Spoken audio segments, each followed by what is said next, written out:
आप देख रहे हैं सुनील श्रीवास्तव के साथ हिंदी स्टोरी। अच्छी लगा करे तो सब्सक्राइब कर लिया करो। यह कहानी है एक जंगल की, जहां एक आलसी बगुला रहा करता था। वह इतना आलसी था कि कोई काम करना तो दूर, उससे अपने लिए खाना ढूंढने में भी आलस आता था।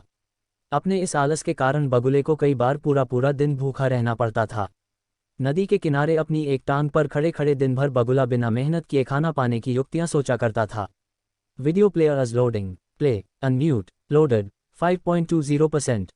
एक बार की बात है जब बगुला ऐसी ही कोई योजना बना रहा था और उसे एक आइडिया सूझा। तुरंत ही वह उस योजना को सफल बनाने में जुट गया।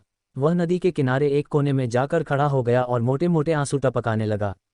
उसे इस प्रकार रोता देख केनकड़ा उसके पास आया और उससे पूछा, अरे बगुला भैया, क्या बात है, रो क्यों रहे हो? उसकी बात सुनकर बगुला रोते रोते बोला, क्या बताऊं केनकड़े भाई, मुझे अपने किए पर बहुत पछतावा हो रहा है। अपनी भूख मिटाने के लिए मैंने आज तक न जाने कितनी मछलियों को मारा है।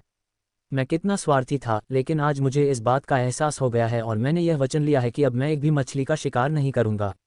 बगुले की बात सुनकर केनकड़े ने कहा, अरे ऐसा करने से तो तुम भूखे मर जाओगे। इस पर बगुले ने जवाब दिया, किसी और की जान लेकर अपना पेट भरने से तो भूखे पेट मर जाना ही अच्छा है भाई।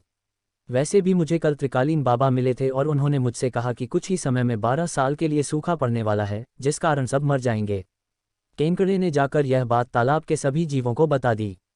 अच्छा, तालाब में रहने वाले कछुए ने चौंक कर पूछा, तो फिर इसका क्या हल है?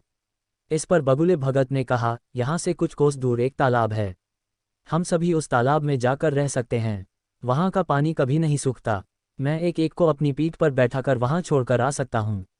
उसकी यह बात सुनकर सारे जानवर खुश हो गए। अगले दिन से बगुले ने अपनी पीठ पर एक एक जीव को ले जाना शुरू कर दिया। वह उन्हें नदी से कुछ दूर ले जाता और एक चट्टान पर ले जाकर मार डालता। कई बार वह एक बार में 2 जीवों को ले जाता और भरपेट भोजन करता। उस चट्टान पर उस जीवों की हड्डियों का ढेर लगने लगा था। बगुला अपने मन में सोचा करता था कि दुनिया भी कैसे मूर्ख है, इतनी आसानी से मेरी बातों में आ गए। ऐसा कई दिनों तक चलता रहा। एक दिन केनकड़े ने बगुले से कहा, बगुला भैया, तुम हर रोज किसी न किसी को ले जाते हो, मेरा नंबर कब आएगा? तो बगुले ने कहा, ठीक है, आज तुम्हें ले चलता हूँ। यह कहकर उसने केनकड़े को अपनी पीठ पर बिठाया और उड़ चला। जब वो दोनों उस चट्टान के पास पहुंचे तो केनकड़े ने वहां अन्य जीवों की हड्डियां देखी और उसका दिमाग दौड़ पड़ा। उसने तुरंत बगुले से पूछा कि ये हड्डियां किसकी हैं और जलाशय कितना दूर है। उसकी बात सुनकर बगुला जोर जोर से हंसने लगा और बोला, कोई जलाशय नहीं है और ये सारी तुम्हारे साथियों की हड्डियां हैं जिन्हें मैं खा गया। इन सभी हड्डियों में अब तुम्हारी हड्डियां भी शामिल होने वाली हैं। उसकी यह बात सुनते ही केनकड़े ने बगुले की गर्दन अपने पंजों से पकड़ ली। कुछ ही देर में बगुले के प्राण निकल गए। इसके बाद केनकड़ा लौटकर नदी के पास गया और अपने बाकी साथियों को सारी बात बताई।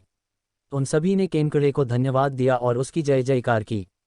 कहानी से सीख। इस कहानी से हमें यह सीख मिलती है कि हमें आंख बंद करके किसी पर विश्वास नहीं करना चाहिए। मुसीबत के समय भी संयम और बुद्धिमानी से काम करना चाहिए।